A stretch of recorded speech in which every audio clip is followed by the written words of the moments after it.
Markmið 5. Tryggja jafnrétti kynjanna og styrkja frumkvæðisrétt allra kvenna og stúlkna.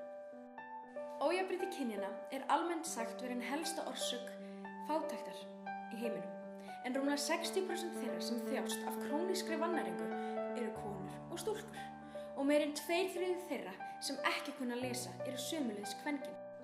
Þess má einnig geta að 14 milljónir stúlkna undir 18 ára aldri eru þvingaðir í hjónaband gegn vilja sínum árlega. Þegar svo fer að stúlkur eru teknar úr skóla til að ganga í hjónaband, helmingast líkur þeirra á almennri heilbrigði sem og framtíðar barna þeirra.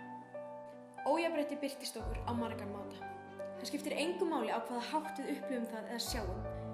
Ójafnrétti alltaf jafn alvarlegt og skerðandi fyrir þann sem verður fyrir því, sama hvort það sé kona eða maður. Sameinuðu þjóðirnar og samstarfsaðilar þeirra hafa náð gríðarlegum árangri á síðastliðnum áratugum hvað varðar jafnrétti kynjanna.